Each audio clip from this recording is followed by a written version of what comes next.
अस्सलाम वालेकुम नाज़रीन, आप रूबरू प्रोग्राम देख रहे हैं और मैं हूं आपका मेज़बान शौकत पराचा। पाकिस्तान और भारत का एक और क्रिकेट मैच जारी है। स्पोर्ट्स तो करीब लाती हैं, लेकिन आज भी दोनों कप्तानों ने हाथ नहीं मिलाया, यानी स्पोर्ट्समैन स्पिरिट की फिर खिलाफ वर्जी हुई। ऊपर से मैच रेफरी एंडी पाए क्राफ्ट भी वही हैं। तो क्या नतीजा आज मुख्तलिफ होगा पिछले हफ्ते से? इसके लिए नाज़रीन इंतज़ार करना पड़ेगा।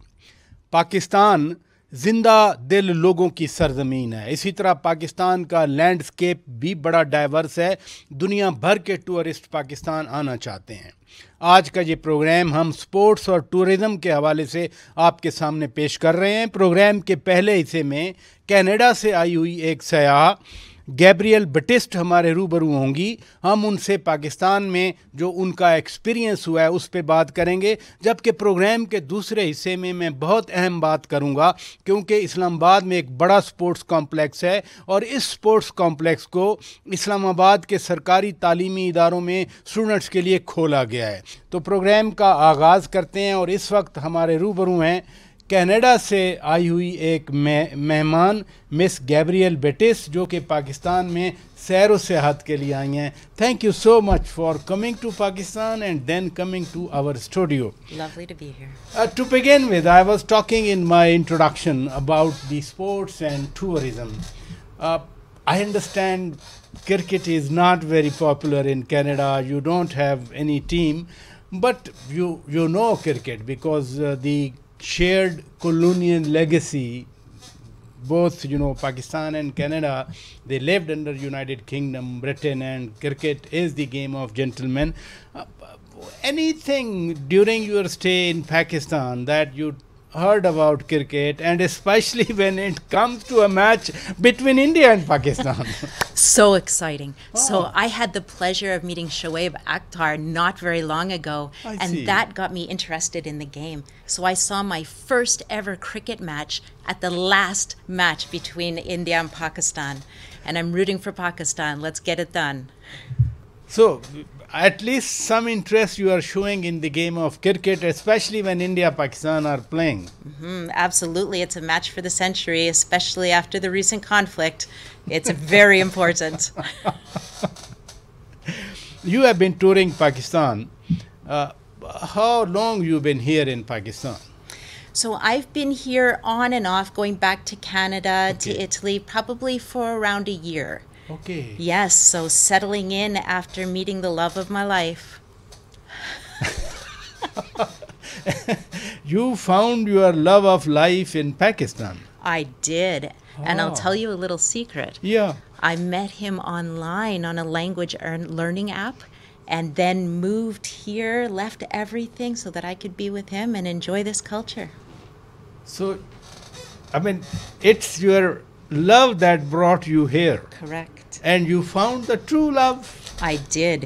And I've never looked back. It's been the best choice of my life. You're satisfied. I am. And what about him? He doesn't have a choice. He's satisfied. So it's a mutual satisfaction. It is. For a year or so, you've been living here off and on, then moving back to Canada, then coming again to Pakistan. What especially has touched you other than your love? You know, not just the beauty, like the physical, environmental beauty of Pakistan, which is vast. I mean, the mountains, the plains, Diversity that the I was talking in diversity. my introduction. Perfect. But also the sense of community and the people. That's something I don't get back home. Everybody leaves their families, moves away. Here, family is central to your identity. And the community you get just walking around and seeing everyone out, enjoying one another, talking, chatting is something just extraordinary. So if I categorize, maybe people you like, hospitality you like, the landscape you like, or what about the cuisine here? Biryani is my new favorite dish. It is such a comfort food. I love it. So biryani perhaps not only has conquered Pakistan, but any guest you coming, one word in the cuisine if they know that is biryani. It is. And handi, amazing. And Okay. Shinwari. Okay, Shinwari. Yeah. So you like it mean you like meat, then you like kadhai mean chicken kadhai or mutton kadhai. What do you like? Both. I mean, chicken, of course, but I'm learning to love mutton. Okay, and then biryani. Correct. And how often you enjoy with biryani? You know. Oh, at least twice a week. It's a go-to dish. You got introduced to your love online, but before coming to Pakistan, there must have been plenty of questions, Oh, plenty yes. of concerns I can understand, plenty of misperceptions about Pakistan. Can you summarize what was that when you were trying to come into Pakistan? Some advice or some kind of suggestions, you know? Well, I mean, disturbingly enough, even when you go to the Canadian sites or any other Western sites, there are advisories against travel here. So it caused concern, you know, with my family, with my friends, with work colleagues. So I did a lot of research, and I learned that the culture, there are many different cultures here, that there are other women and other men who've come here from abroad who've enjoyed their stay. You know, I researched what to wear. That was very important to me, how I can, you know, get my grounding here. And you know, I learned as much as I could about the culture. I learned some of the language, although I'm not very good at it yet. And then I made that journey here. I made that leap of faith that things would be okay, not just to meet someone that I cared about, but also for myself as an adventure, and Okay. in order to bridge the gap that in understanding and acceptance between our two cultures. So, the way I was talking or I was asking this question is about the misperception about Pakistan or Yeah. misunderstanding about Pakistan. So the picture that you were shown about Pakistan abroad and when physically you've been here, what is the impression now about Pakistan? So I thought it wouldn't be safe, especially not for a woman. Okay. And just being able to get around would be very difficult, that there would be a lot of upheaval. But coming here now, I have had nothing but kindness. I have never felt unsafe. Even if I leave my cell phone in a car, it's immediately returned to me, which would never happen in Canada. It would be gone in a second. Getting around is much easier. You just hop into a taxi like you would in the Western world. There's a very good infrastructure, bus system. Travel throughout the country is very easy as well. And you know, you can order food the same as you would in the West. It's not that different. It really isn't. So, if I say or ask from you that you are satisfied of your decision for coming to Pakistan and living here month, 2 months, 3 months off and on, you are satisfied? I absolutely am. I wouldn't change my mind. I love it here. You learn local languages a little bit. It's Urdu, Punjabi, Pashto, Sindhi, Balochi, Saraiki. What many. language you just learnt here? I'm trying to learn Urdu. Okay. Can you give a message to the audience in Urdu? Viewers in Urdu? I wish I could, but not off the top Little of bit, my whatever. head. Little bit, whatever, you know. Shukriya, Pakistan Zindabad. Pakistan Hamesha Zindabad. And when you go back to Canada, you Yes. know, people must ask multiple questions. What is the crux of their, you know, questionnaire to you?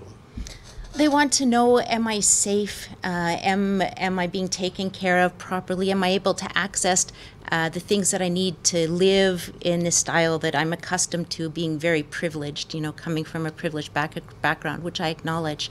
And I'm able to show them videos of what I do here, you know. Okay. Yeah, and so I started this YouTube channel, Gabby Goes Global, and I show people those videos and play them. And now my family, who thought I was crazy, they now want to come visit. Oh, that's great. Exactly. So it does help. It does bridge that gap. And I would love to see, you know, more people move from here to Canada and Canada here and have just a sharing and understanding of culture. How can we, you know, carrying forward your experience, how can we Pakistanis, we help improve our own image abroad? continue to do what many Pakistanis already do, and that is actually showcase the culture and the environment themselves with their own social media endeavors, especially the youth. Do that, reach out to the foreigners that come here and collaborate with them to help showcase that as well. Continue to be the beautiful people that you are and extending that helping hand to people who come to visit, because that's incredibly important. It makes a lasting impression. Thank you so much, because asking you, inviting you to come to my studio is part of this effort that you are saying that we should reach out to foreigners, whosoever they are coming to Pakistan. Thank you so much for being in my studio and sharing your experiences. Nadreen, यहाँ break लेते हैं. Tourism की हमने बात कर दी, हम अब sports की बात करेंगे, और स्पोर्ट्स की बात करने के लिए हम आपको स्पोर्ट्स कॉम्प्लेक्स इस्लामाबाद ले जाएंगे, जहां पर एडमिनिस्ट्रेटर से भी मैं बातचीत करूंगा, और साथ साथ वहां पर जो स्टूडेंट्स आए हुए हैं मुख्तलिफ गेम्स के हवाले से हम उनसे भी बातचीत करेंगे, लेकिन एक छोटी सी ब्रेक के बाद. Stay with us. Nadreen, sports यानी गेम्स यानी खेल ये हेल्दी हम शुरू से ही सुनते आए, लेकिन अब तो दुनिया में बहुत बड़ा इम्पैक्ट है गेम्स का, दुनिया की पॉलिटिक्स पे भी. और हेल्दी माइंड होंगे, हेल्दी बॉडीज़ होंगी तो मुल्क भी उससे पहचाने भी जाते हैं. अब इस्लामाबाद में स्पोर्ट्स के लैंडस्केप में क्या हो रहा है? मोहिउद्दीन वानी साहब जब सेक्रेटरी एजुकेशन थे तो उन्होंने इनोवेशन दी स्कूलों कॉलेजों में इस्लामाबाद में. अब वो सेक्रेटरी आईपीसी हैं. इस्लामाबाद की स्पोर्ट्स में क्या कर रहे हैं, हमारे साथ मौजूद हैं. बहुत शुक्रिया सर. स्कूलों पे तो मैंने बताया, आपने शो भी किया था, लेकिन मेरे लिए ये सारा एक इनोवेशन है कि बच्चियां आई हैं, यहाँ खेलों के इंतजाम हैं. इस्लामाबाद में क्या हो रहा है गेम्स के हवाले से, स्पोर्ट्स के हवाले से? इस्लामाबाद का जो स्पोर्ट्स कॉम्प्लेक्स है, ये पाकिस्तान का सबसे बड़ा स्पोर्ट्स कॉम्प्लेक्स है. जिस वेन्यू में आप खड़े हैं, यहाँ तकरीबन 10,000 लोग इसको देख सकते हैं. यानी कैपेसिटी है जी इसकी 10,000 की है. इसके अलावा 35,000 का एक और जना ग्राउंड है. फिर यहाँ ट्रैक्स हैं, ऑस्ट्रोटर्फ्स हैं, फुटसोल्स हैं, टेनिस कोर्ट्स हैं, स्क्वाश कोर्ट्स हैं. It's a huge complex. और अनफॉर्चुनेटली पिछले 30 सालों में ये जो फैसिलिटीज़ थी इस्लामाबाद के स्कूल के बच्चों के लिए नहीं खुली थी. ये हमने तो इनको बंद ही देखा है.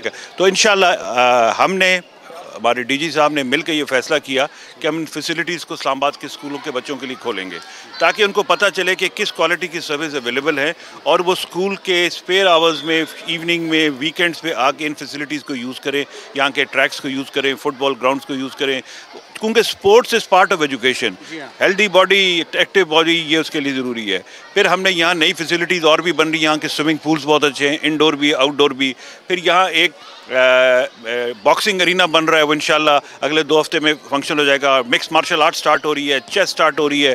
तो ये यानी नए आप फैसिलिटीज़ भी इंट्रोड्यूस कर रहे हैं जी, और एग्जिस्टिंग को अपग्रेड भी कर रहे हैं. तो आप देखेंगे बहुत ये मैसिव होगा, और यहाँ पर कम से कम एक वक्त में 5-7 हज़ार बच्चे खेल सकते हैं. अनफॉर्चुनेटली उसकी यूटिलाइजेशन लेस देन 1% थी. नादरीन, यकीनन इनोवेशन है कि ये इतनी बड़ी फैसिलिटी है. खैर मैं तो इधर देखता रहा हूँ शुरू से ही, बट ये फैसिलिटी बंद थी. एक अच्छी शुरुआत है कि इस्लामाबाद के स्कूलों के, कॉलेजेस के, यूनिवर्सिटीज़ के स्टूडेंट्स आएँ, वो कम से कम गेम्स खेलें. मुझे तो बहुत अच्छा लग रहा है. बहुत सारे स्टूडेंट्स, बच्चियाँ हैं, देख रहा हूँ. मेरा ख्याल है कि इनको एक फैसिलिटी मिल रही है. आपका नाम क्या है जी? जी सर, मेरा नाम कायनात कोमल है और मैं ICG F62 से बिलोंग करती हूँ. अच्छा, ये आई अंडरस्टैंड कि सारी बच्चियाँ ICG F62 से हैं.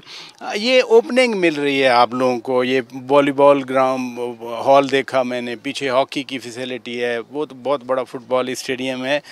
As youngsters, young people of Pakistan, आप क्या सोचती हैं कि ये आपको एक अपॉर्चुनिटी कैसी नज़र आ रही है? जी सर, अगर मैं बात करूँ तो ये बहुत ही अच्छा अपॉर्चुनिटीज़ है यूथ के लिए.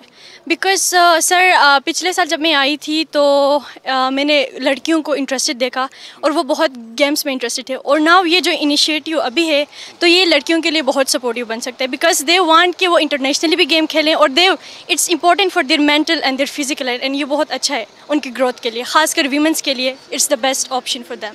आप क्या खेलेंगी? फुटबॉल. आप फुटबॉल. आप क्या खेलेंगी? बैडमिंटन. बैडमिंटन खेलेंगी आप? मैं बैडमिंटन. अरे बैडमिंटन के वोट ज़्यादा हो गए. आप क्या खेलेंगी? Badminton sir. आप भी बैडमिंटन खेलेंगी. आप बताएं जी। फुटबॉल। फुटबॉल। आप? बैडमिंटन। बैडमिंटन खेलेंगी। बेटा आगे आओ। आप क्या खेलेंगी? इतने सारे ग्राउंड मिल रहे हैं, वॉलीबॉल मिल रही है, हॉकी मिल रही है, स्विमिंग वगैरह हैं, आप क्या खेलेंगी? हम बैडमिंटन खेल रहे हैं। आप भी बैडमिंटन खेलेंगी। आप? मैं भी बैडमिंटन खेलूंगी। ये नाज़रीन एक्साइटमेंट है बच्चियों में इन फीमेल स्पोर्ट्स के हवाले से कि कम से कम ये वाकई 30-40 साल से ये कॉम्प्लेक्स तो मैं भी देख रहा हूँ, लेकिन मैंने इसकी ओपनिंग नहीं देखी थी कि ये स्कूल के बच्चे आएँ, यूटिलाइज़ करें, गेम्स हों या रेगुलर गेम हों। कम से कम इस्लामाबाद के स्कूल कॉलेजेस का जो स्पोर्ट्स का लैंडस्केप है, दैट्स राइटली चेंजिंग। इस वक्त director general Pakistan sports board Yasir Pirzada साहब हमारे साथ मौजूद हैं। बहुत शुक्रिया जी। हम तो आपको पढ़ते रहे, आप लिखते रहे, फिर लिखाई पढ़ाई छोड़ के आप खिलवाने पे आ गए। पता नहीं वो वाला तो आपका अभी नहीं है ना, जो फोकस था। अभी तो ज़ाहिर है फोकस इधर आ गया, लेकिन आपने कम से कम पढ़ाई वालों को स्पोर्ट्स में फैसिलिटी दे दी। ये कैसा आइडिया था कि इस्लामाबाद में इतने सारे स्कूल कॉलेजेस हैं, उनके बच्चों के लिए ये आपने, अदरवाइज तो ये बंद रहता था। हाँ, वो असल में बंद तो खैर नहीं रहता था। ये स्पोर्ट्स कॉम्प्लेक्स है, ये तो जो प्रोफेशनल टीम्स हैं हॉकी की, वॉलीबॉल, बास्केटबॉल की, उनकी ट्रेनिंग के लिए कहाँ इधर आती है, मैच कहाँ होते हैं जी, जाने दे, मैं इस्लामाबाद में रहता हूँ। बात कर रहा हूँ, ट्रेनिंग की बात कर रहा हूँ। लेकिन ये हमारे जो सेक्रेटरी साहब हैं, उनकी भी ये ख्वाहिश थी और उनका ये आइडिया था कि जो स्कूल हैं, ख़ास तौर पर जो सरकारी स्कूल हैं, यानी कि जो वो प्रिविलेज वाले स्कूल नहीं, तो उनके लिए ये फैसिलिटीज़ ओपन होनी चाहिए। तो हमने इनको ना सिर्फ इन बच्चों के लिए ओपन किया है, बल्कि हमने इनको किट्स भी दी हैं। अभी आपने देखा भी होगा, ये बच्चियों ने और बच्चों ने किट्स पहनी हुई, वो भी डिस्ट्रीब्यूट की। ये जो किट्स इन्होंने पहनी है सब स्टूडेंट्स ने, ये स्पोर्ट्स बोर्ड की तरफ से हैं। वो किट्स अभी हमने को तकरीबन 2-2.5 महीने पहले फंक्शन किया था, वहाँ भी डिस्ट्रीब्यूशन हमने इन किट्स की थी। स्पोर्ट्स इक्विपमेंट भी कुछ दिया। और इसके अलावा जो एक बड़ी आपको मतलब एक अच्छी बात यह है कि जिन बच्चों ने टॉप किया, वो इस्लामाबाद के जो सरकारी स्कूलों के बच्चे थे जिन्होंने पोजीशन होल्डर्स, वो बच्चे जिन्होंने पोजीशन ली एकेडमिक्स में, ना कि स्पोर्ट्स में, एकेडमिक्स में, उनके लिए हमने अपनी जो फैसिलिटीज़ हैं जो कि अदरवाइज़ पेमेंट पे हैं, वो हमने फ्री कर दी। तो ये भी एक तरह की उनके लिए हमने ऑनर किया। और अभी भी आप ये देखें, यहाँ शाम को हमने जो एक माहौल होता है, ये पहले इस तरह नहीं था। एक काइंड ऑफ एक आप कह रहे हैं ना कि नो गो एरिया था स्कूलों के बच्चों के लिए। तो ये चेंज है जो कि अभी आपको नज़र आ रही है यहाँ पे। अच्छा ये फरमाइए, मैं इस वक्त तो आपके साथ, ये फुटबॉल ग्राउंड है अंडरस्टैंडेबली, यहाँ 14 अगस्त को बड़ा ग्रैंड फंक्शन भी हुआ था। गर्मी में हम लोग भी इधर ही बैठे थे, देख रहे थे, लेकिन अच्छा लग रहा था कि मुल्क का जो वक़ार है, और हमने देखा कि उस दिन तैयारे भी उड़ रहे थे। इस फुटबॉल के अलावा और कौन सी फैसिलिटीज़ जो पाकिस्तान स्पोर्ट्स बोर्ड यहाँ पे, चाहे ट्रेनिंग हो या इन बच्चों की एक्सेस हो, कौन कौन सी फैसिलिटीज़ हैं? ये सिर्फ फुटबॉल स्टेडियम नहीं है, ये देखें, ये एथलेटिक्स ट्रैक भी है। ये जो अगर आप देख रहे हैं, तो यहाँ पे पूरी एथलेटिक्स हो सकती हैं, हर किस्म की गेम वो भी होती है यहाँ पर। इसके अलावा जहाँ से भी आप आ रहे लियाकत जिम्नेजियम, वहाँ पे आपने देखा वॉलीबॉल। फिर हमारा जो नसीर बुंदा हॉकी स्टेडियम है, कबड्डी, ताइक्वांडो, 44 फेडरेशन हमारे पास हैं और 44 ही गेम्स की जो यहाँ पे फैसिलिटीज़ जो है ना वो मौजूद है यहाँ पे। इट्स ए ह्यूज कॉम्प्लेक्स, लेकिन इसकी मेंटेनेंस भी बहुत मुश्किल काम है और मेंटेनेंस के लिए जो फंड्स हैं वो समझें आप तकरीबन ज़ीरो हैं। सो इट्स बड़ा चैलेंज भी है इसको अप एंड रनिंग करना और इसको उस सिचुएशन में रखना, उस कंडीशन में रखना कि जहाँ पे आप आएँ तो आप कहें कि यहाँ पे हर चीज़ जो है बड़ी वो परफेक्ट हो। तो वो, लेकिन जितनी हमारी मतलब बजट है उसके मुताबिक हम इसको कोशिश करते हैं वेल मेंटेन करने की और अभी तक रखा भी हुआ है। चलें जी, गुड लक के, बहुत इतना बड़ा काम आपने किया। ये नौजवान बच्चे शायद इधर आ भी ना सकते, लेकिन अब खेलने के लिए आते हैं। नाज़रीन, राना सनाउल्लाह साहब वैसे बहुत इन्फ्लुएंशियल पॉलिटिशियन है, इस कैबिनेट में भी इन्फ्लुएंशियल आदमी है। ये जो फ़ंड्स की बात कर रहे हैं, कम से कम राना साहब को ये ज़रूर सोचना चाहिए कि फ़ंड्स होंगे तो ये इतना बड़ा कॉम्प्लेक्स और इतनी सारी फैसिलिटीज़ कंटिन्यू करेंगी। ये हॉस्टल भी है, जो प्लेयर्स हैं खेलने के लिए आते हैं उनको फैसिलिटी है यहाँ पर ठहरने की। बड़ा अच्छा मेस है, मैंने अंदर देखा है। यासिर पीरज़ादा साहब से थोड़ा सा इस हवाले से भी बात कर लेते हैं। ये कहाँ से आते हैं लड़के और कितना अरसा ठहराते हैं आप? प्लेयर्स हैं ना, हमारे जो प्लेयर्स हैं, हॉकी टीम के हो गए, कबड्डी के हो गए, वॉलीबॉल के हो गए, वो जब इनका यहाँ ट्रेनिंग कैंप लगता है, जो कि अभी लगा भी हुआ है, यानी कि हॉकी का भी लगा, कबड्डी का भी और वॉलीबॉल का भी, तो फिर वो हमारे ये हॉस्टल्स जो है ना यहाँ ठहरते हैं। यहाँ पे अब हमने इनको बूफे स्टाइल में खाना सर्व करना शुरू किया, जो कि पहले नहीं था। और बूफे में उसमें फ़िश हैं, कबाब जो आपने हॉकी का कहा कि कैंप लगा हुआ है, वो नेशनल टीम है? नेशनल टीम का कैंप लगा हुआ है। कोई मुकाबले हो रहे हैं आइंदा? मलेशिया में उन्होंने जाना है जौहर कप में, उसके लिए हमने यहाँ पे ट्रेनिंग कैंप लगाया हुआ है। तो वो ये जो लड़के हैं फिर ट्रेनिंग कैंप में जो फिर यहाँ हॉस्टल्स में ठहरते हैं। और कबड्डी का भी कोई मुकाबला हो रहा है? जी, कबड्डी वो बहरीन जाना है, यूथ गेम्स हो रही हैं वहाँ पे, और उसका कैंप भी अलग इसी प्रेमिसेस में लगा हुआ है। तो ये सब लोग फिर यहाँ ठहरते हैं हॉस्टल में। तो कितनी फैसिलिटी है इस हॉस्टल में? तकरीबन 200 की, लेकिन ओवरऑल हमारे पास कोई 400 लोगों की कैपेसिटी है यहाँ पे ठहराने की। ये इस्लामाबाद के स्कूलों कॉलेजेस के बच्चे हैं जिनको ये फैसिलिटी मिली है, और बड़े बड़े ग्राउंड्स हैं यहाँ पर। सिर्फ एक स्पोर्ट्स भी नहीं है, बहुत सारी स्पोर्ट्स हैं, हॉकी भी है, कबड्डी भी है। मेरे लिए तो बड़ी हैरानी की बात थी। तो फुटबॉल के हवाले से मैं बात करना चाह रहा हूँ, क्योंकि ये डिफरेंट जो टीम्स हैं ये फ़ुटबॉल की हैं, और बिल्कुल वहाँ पर मैच भी हो रहा है फ़ुटबॉल का। यानी यहाँ पर इंटरनेशनल मैचेस होते हैं फ़ुटबॉल के इस कॉम्प्लेक्स में। लेकिन यहाँ खुशकिस्मती है इस्लामाबाद के स्कूल कॉलेजेस के बच्चों की कि वो भी इस इंटरनेशनल फैसिलिटी पे खेल रहे हैं। क्या नाम है भाई आपका? ज़ुबैर सईद। ज़ुबैर सईद, आप फुटबॉल खेलते भी हैं या वैसे ही आ गए? नहीं, खेलता भी हूँ। किस पोजीशन पे खेलते हैं आप? गोलकीपर। अच्छा, गुड। गोल आज तक कितने गोल रोके हैं आपने? मैक्सिमम रोके हैं, ज़्यादातर। अच्छा, किस कॉलेज से हैं? ICB G63। ICB G63, यानी ये सामने आप हैं। तो कैसा लग रहा है? पहले तो छोटे छोटे ग्राउंड्स पे आप खेलते होंगे, आज आप इतने बड़े स्टेडियम में खड़े हैं, ये कैसा लग रहा है? बहुत अच्छा लग रहा है। और पहले हम छोटे छोटे ग्राउंडों में खेलते थे तो हमें ये फैसिलिटी नहीं मिलती थी, तो हम ICB G63 का शुक्रिया अदा करते हैं कि उन्होंने हमें इतने बड़े ग्राउंड में ला के हमें इतनी ज़्यादा फैसिलिटीज़ दी। आपने तो फुटबॉल ही पकड़ा हुआ है। बास्केटबॉल। बास्केटबॉल है, तो आप बास्केटबॉल उठा के फुटबॉल खेलने? नहीं, मैं बास्केटबॉल ही खेलता हूँ शुरू से। अच्छा, बास्केटबॉल खेलते हैं। इधर है बास्केटबॉल की फैसिलिटी? पीछे कोर्ट है, इंडोर भी है और आउटडोर भी है। जी। तो कब से आप बास्केटबॉल खेल रहे हैं? हो गया 3-1 साल हो गया मैं खेल रहा हूँ। तो पहले तो छोटी जगह होती होगी स्कूल या कॉलेज में, तो अभी आपको इतनी बड़ी जहाँ इंटरनेशनल मैच होते हैं, इससे क्या फ़र्क पड़ेगा? इससे फ़र्क ये पड़ेगा हमें कोर्ट अच्छा मिलेगा। पहले तो कोर्ट, क्योंकि कॉलेज वगैरह कोर्ट बच्चे इस तरह खेलते थोड़े बहुत ख़राब वगैरह, पेंट वगैरह ख़राब हो जाता है। इधर कोर्ट क्या अवेलेबल है, अच्छा है, इंडोर है, आउटडोर है, उस हिसाब से इस तरह हम चाहे हम खेल सकते हैं। सो नादरीन, ये सिर्फ फुटबॉल के खिलाड़ी ही नहीं खड़े, बल्कि डिफरेंट जो स्पोर्ट्स हैं उसमें जो स्कूल कॉलेजेस के बच्चे हैं इस्लामाबाद के, वो आए हुए हैं। आपका क्या नाम है जी? रोमान खान। रोमान खान, आप क्या खेलते हैं? मैं बैडमिंटन खेलता हूँ। देखें ना, मैं अभी आपसे बात कर रहा था कि सिर्फ फुटबॉल वाले नहीं हैं, बल्कि बास्केटबॉल, फुटबॉल और बैडमिंटन वाले। तो पहले कहाँ खेलते थे आप? पहले जी सर कॉलेज में। हम कौन सा कॉलेज है? अपने कॉलेज में, ICB G63 में। अच्छा, तो वहाँ जो ग्राउंड है, जो आपका प्ले एरिया है, वो छोटा सा होगा, ये तो बड़े बेहतरीन वेल मेंटेन्ड है, तो इससे क्या फ़र्क पड़ेगा? सर जी काफ़ी फ़र्क पड़ता है इन फैसिलिटीज़ से, क्योंकि वहाँ पे छोटी जगह, इधर बाकायदा हर चीज़ का सेटअप है। और ये इसका सारा क्रेडिट जो है सेक्रेटरी साहब हमारे अहमद मोहुद्दीन साहब हैं, वानी साहब, उनको जाता है इस सब का।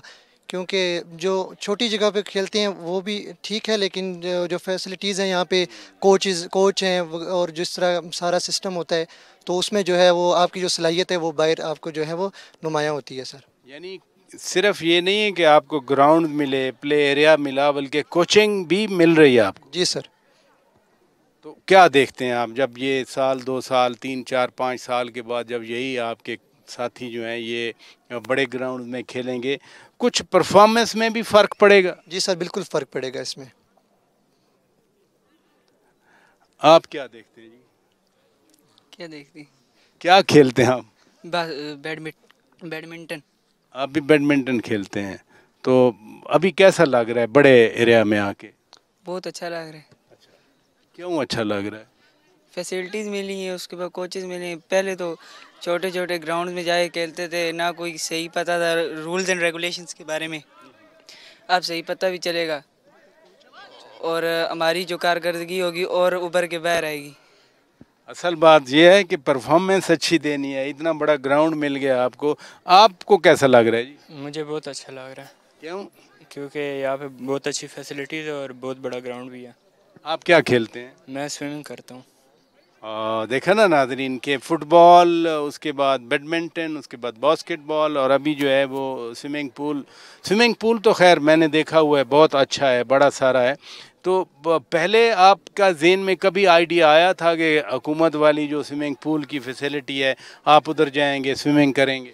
नहीं, आज तक तो नहीं सोचा था कि मैं जाऊँगा किसी जगह स्विमिंग करने, लेकिन ये बहुत अच्छी बात है कि हुकूमत ने हमें ये फैसिलिटीज़ दी है। आप स्विमिंग करना चाह रहे हैं, इससे पहले फिर आप कहाँ स्विमिंग करते थे? इससे पहले मैंने बहुत जगह स्विमिंग की है, ज़्यादातर मैं F9 मेगा जोन में स्विमिंग करता था। क्योंकि पाकिस्तान में नाज़रीन वैसे तो बहुत सारी जो स्विमिंग होती है वो नहरों पे होती है। आजकल तो खैर सैलाब आया था, पानी से हम खुद भी कहते रहे कि दूर रहना चाहिए, लेकिन आप समझते हैं कि ये फैसिलिटी आपको मज़ीद ग्रूम करेगी? जी बिल्कुल ग्रूम करेगी मुझे। थैंक यू भाई, थैंक यू सो मच। नाज़रीन ये पाकिस्तान की यूथ है, ये पाकिस्तान के नौजवान हैं। जब आप पाकिस्तान के नौजवानों को फैसिलिटीज़ देंगे तो यकीनन जो हमारे प्लेयर हैं गली मोहल्ले में खेल के क्रिकेट का वर्ल्ड कप भी जीत जाते हैं, हॉकी तो खैर कई बार पाकिस्तान ने जीती, लेकिन यही यूथ है, यही फ्यूचर है। ना सिर्फ ये स्पोर्ट्स का फ्यूचर है, ये पाकिस्तान का भी फ्यूचर है और पाकिस्तान के इस फ्यूचर को एक हेल्दी एनवायरनमेंट मिल रहा है, ये सबसे अहम बात है। इस्लामाबाद स्पोर्ट्स कॉम्प्लेक्स में हम मौजूद हैं। बच्चों के हवाले से इस्लामाबाद के स्कूल कॉलेजेस के स्टूडेंट्स को एक फैसिलिटी मिली है, वो आ सकते हैं, खेल सकते हैं। और जिस तरह हमने आपको बाकी स्पोर्ट्स के बारे में बताया, फुटबॉल के बारे में बताया, ये आप देख रहे हैं बास्केटबॉल कोर्ट है। आपका क्या नाम है जी? मेरा नाम ज़ाइना तारिक है। किस स्कूल कॉलेज से हैं? मैं रूट स्कूल सिस्टम से DH1। रूट्स स्कूल से। तो कब से आप बास्केटबॉल खेल रही हैं? मुझे 4 साल हो गए हैं बास्केटबॉल खेलते हुए और मैं यहाँ पे क्लब है तो ये हमारी ट्रेनिंग हर रोज़ कराते हैं, बहुत अच्छी फैसिलिटी है, इससे हमारे एक्सपोजर भी मिलता है। अच्छा, तो कितने फीमेल गर्ल्स स्टूडेंट्स हैं, गर्ल्स हैं जो खेलने आती हैं यहाँ? अराउंड 20, 25, 30 अराउंड खेलने आती हैं। तो ये रेगुलर आप ट्रेनिंग करते हैं? जी रेगुलर ट्रेनिंग होती है जिसकी वजह से हमें आगे जाने का मौका मिलता है स्पोर्ट्स में। आगे का क्या मतलब? स्पोर्ट्स में मोस्टली लड़के होते हैं जिसकी वो डोमिनेंट लड़कों का होता है, तो ये जो फैसिलिटीज़ हमें दी गई हैं इससे हमें मौका मिलता है कि लड़कियों को भी आगे जाने का मौका मिले। तो आपको अच्छा लग रहा है? जी मुझे अच्छा लगा। Thank you so much. Nadreen, basketball के हवाले से ये रूट्स स्कूल की बच्ची बात कर रही थी और अगर आप मेरे इस तरफ देखें तो ये इस्लामाबाद के स्कूलों और कॉलेजेस की बच्चियां हैं, यानी सरकारी स्कूलों की ये बच्चियां हैं जो कि अभी आना शुरू हुई हैं ताकि वो भी इस फैसिलिटी को अवेल कर सकें। ये स्पोर्ट्स कॉम्प्लेक्स है जिसमें बहुत सारी गेम्स स्पोर्ट्स की फैसिलिटीज़ मौजूद हैं। ये एक हॉल अभी तो खैर बन रहा है, जैसा नाज़रीन नज़र भी आ रहा है, ये boxing and mix martial arts. लेकिन इसमें एक और ख़ास बात भी है कि कज़ाकिस्तान के साथ MOU हुआ है, हमारा मेमोरेंडम ऑफ अंडरस्टैंडिंग साइन हुआ है इसी यानी boxing and mix martial arts की प्रमोशन के लिए। सेक्रेटरी साहब मोहिउद्दीन वानी साहब हमारे साथ मौजूद हैं।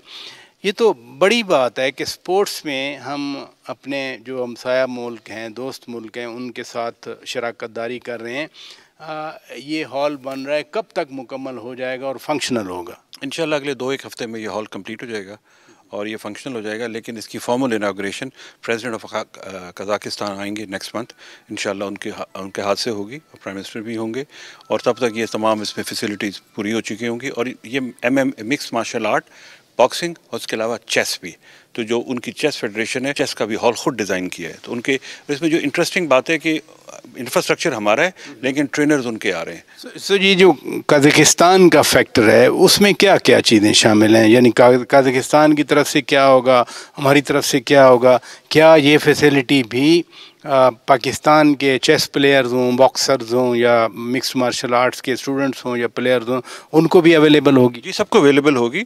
और इसमें बेसिकली जो ट्रेनर्स हैं और चेस के ट्रेनर्स हैं वो उनके होंगे, कोलैबोरेशन है और पार्शियल फंडिंग वो कर रहे हैं, लेकिन मैंने आपको बताया कि इंफ्रास्ट्रक्चर और जो प्लेयर्स हैं वो 90% हमारे होंगे, उनके भी विजिट्स होते रहेंगे, कोलैबोरेशन होती रहेगी, लेकिन मैक्सिमम बेनिफिशियरी पाकिस्तान के बच्चे और यूथ होगी जो इन फैसिलिटीज़ से इस्तेफादा हासिल कर सकेगी। ये वो चेस का सेंटर है, यानी शतरंज यहाँ पे खेली जाएगी, शतरंज की बाजी लगेगी।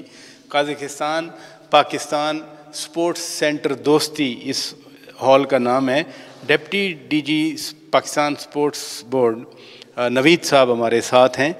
ये बड़ा इनोवेटिव सा आइडिया है कि कजाकिस्तान के साथ दोस्ती भी बढ़ रही है, और जब प्रेसिडेंट साहब आएंगे आई अंडरस्टैंड बहुत सारे एग्रीमेंट्स भी होंगे, लेकिन स्पोर्ट्स के मैदान में और ख़ास तौर पर ये शतरंज के हवाले से कोई उनकी बड़ी टीम है जो उन्होंने ये सेंटर भी हमें बना के दिया है। जी बिल्कुल, इस वक्त कजाकिस्तान जो है वो चेस में दुनिया को लीड कर रहा है, और चेस फेडरेशन ऑफ पाकिस्तान और चेस फेडरेशन ऑफ कजाकिस्तान, इनकी बेसिकली ये दोनों की एक काविश भी थी, और साथ में पाकिस्तान स्पोर्ट्स बोर्ड का इंफ्रास्ट्रक्चर है जिस पे हमने ये फैसिलिटी उनको उनके कहने पे और अपनी उसके उनको हवाले की है।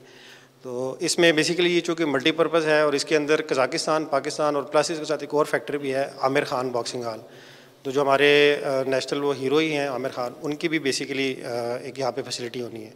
तो ये तीनों जो एलिमेंट्स हैं या फैक्टर्स हैं, इनके इश्तराक से एक बहुत अच्छी फैसिलिटी बनने जा रही है पाकिस्तान के लिए भी, और इसमें पूरी दुनिया में जो है ये एक प्रमोशन के इसमें तौर पर भी यूज़ होगा।